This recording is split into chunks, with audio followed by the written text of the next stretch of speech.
Hi everyone, म प्रतिमा र आज म कुरा गर्नेछु Xiaomi को लेटेस्ट Redmi K50i फोनको बारेमा।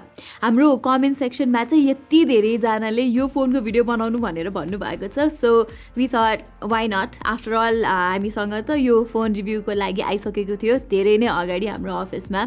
एनीवे, यदि तपाईँ चाहिँ नेपालमा मिड रेन्ज प्राइस सेगमेन्टमा एउटा राम्रो गेमिङ फोन किन्ने सोचमा हुनुहुन्छ भने तपाईहरुसँग चाहिँ Xiaomi र Poco बाहेक अनेस्टली भन्नुपर्दाखेरि अरु कुनै पनि ब्रान्डमा खासै धेरै अप्सन चाहिँ छैन। Xiaomi र Poco ले चाहिँ कन्सिस्टेन्टली अफोर्डेबल गेमिङ फोन्सहरु नेपाली मार्केटमा इन्ट्रोड्युस गर्दै आएका छन् र तपाईहरुलाई त थाहा नै होला कि 2018 मा लन्च भएको Poco F1 कति पपुलर थियो भनेर। त्यसपछि लास्ट इयर आएको Poco F3 र Poco X3 Pro जस्तो फोनहरुको फिडब्याक पनि निकै राम्रो थियो र मसँग भएको यो Redmi K50i पनि 2022 लाइनअपको एउटा बबाल मिड रेन्ज गेमिङ फोन हो। अनफर्चुनेटली यो फोन चाहिँ नेपालमा अहिले तत्कालीनै लन्च भएको चाहिँ छैन। इन्डियाको प्राइस हेर्ने हो भने चाहिँ नेपालमा यो फोन चाहिँ बिलो 45,000 रुपीजमा आउनुपर्ने हो। अब Redmi K50i चाहिँ कतिपय रिजन्समा Poco X4 GT भनेर पनि लन्च भएको छ। सो आइदर K50i अथवा Poco X4 GT भनेर लन्च हुन सक्छ नेपालमा। अहिले म त्यस्तो स्योर चाहिँ छुइनँ। अब चाहिँ यो फोनलाई अनबक्स गरेर let's talk more about it. तपाईहरुले प्याकेजिङ चाहिँ देख्न सक्नुहुन्छ कि एकदमै बेसिक प्याकेजिङ छ अनि भित्र पनि तपाईहरुले त्यही स्ट्यान्डर्ड कुराहरु पाउनुहुन्छ। एउटा सिलिकन केस छ, सिम इजेक्टर टुल छ, पेपर वर्क छ अनि त्यसपछि फोन नै छ। हामीसँग चाहिँ यो ब्लू कलरमा रहेको छ एन्ड फाइनली तलपट्टि चाहिँ तपाईले 67 वाटको फास्ट चार्जर र USB टाइप सी केबल्स पाउनुहुन्छ।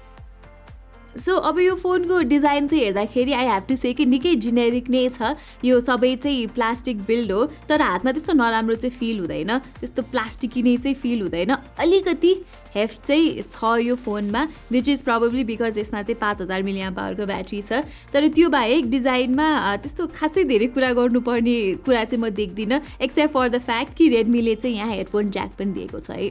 सो अब कुरा अगाडि बढाउनु पर्दा एज एक्सपेक्टेड Redmi K50i को विशेषता भनेको चाहिँ मिड रेन्ज प्राइसमा तपाईले एकदमै राम्रो गेमिङ परफर्मेन्स चाहिँ यो फोनबाट एक्सपेक्ट गर्न सक्नुहुन्छ।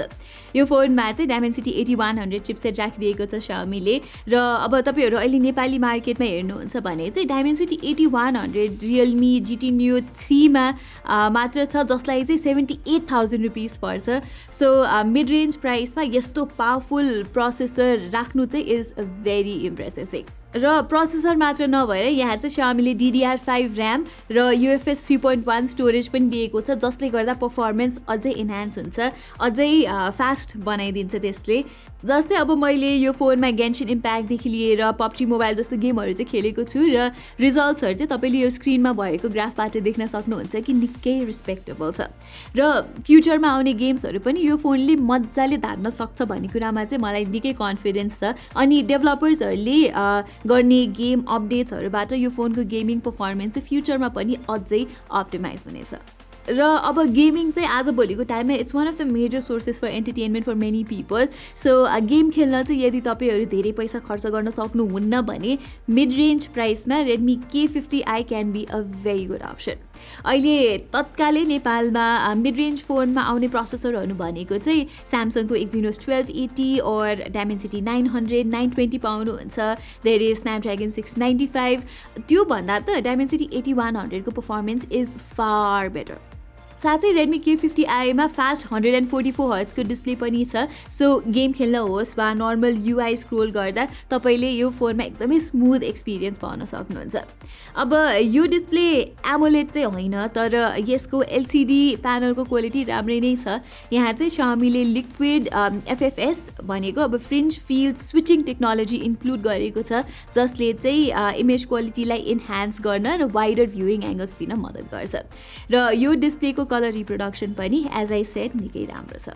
ब्याट्रीको कुरा पनि यहाँ 5080 मिलिएम्प आवरको ठुलो ब्याट्री छ जसले चाहिँ ठिकै राम्रैसँग एक दिन जतिको इन्ड्युरेन्स चाहिँ दिन्छ। अनि यहाँ चाहिँ मैले अघि नै भने जस्तै 67 वाटको चार्जिङ सपोर्ट छ। So no complaints on that part either.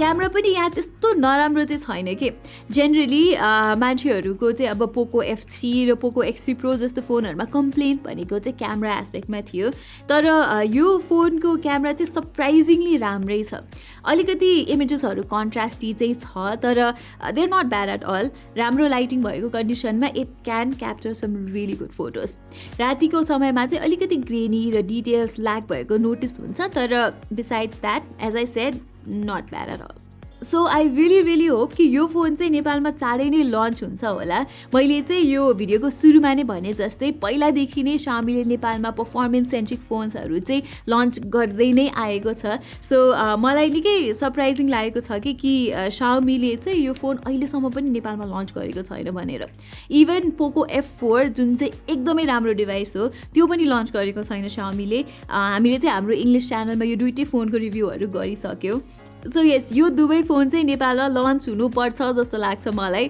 Plus गभर्मेन्टले अहिले लगाएको यो $300 को इम्पोर्ट ब्यानले त्यस्तो त लन्च नरोकिनु पर्ने हो जस्तो लाग्छ Xiaomiले 50,000 भन्दा माथि पर्ने Xiaomi 12 लाइट त लन्च गरिसक्यो 2-3 दिन अगाडि सो मेरो विचारमा चाहिँ यो फोन्सहरू लन्च नहुनुको एउटा मेरो हाइपोथेसिस चाहिँ मेबी Poco F3 र Poco F3 GT अनि Poco X3 Pro को चाहिँ स्टक अझै धेरै बाँकी छ जस्तो लाग्छ सो त्यो नसकिकन त्यही प्राइस रेन्जमा यो फोन नल्याएको होला Xiaomiले it's similar case to what's happening to the laptop market in Nepal right now अहिले ल्यापटप मार्केटलाई हेर्नुहुन्छ भने चाहिँ 11 जेन ल्यापटप्सको टन्नै स्टक बाँकी छ सो 12 जेन प्रडक्ट्सहरू त्यति आएको छैन so I'm guessing it's the same here as well anyways अब चाहिँ हामी यो भिडियोको एन्डमा आइसकेको छौँ र do let us know in the comments below and also do let Xiaomi Nepal know if you want the Poco F4 and the Redmi K50i to launch in Nepal very soon यति भन्दै म प्रतिमालाई बिदा दिनुहोस् धन्यवाद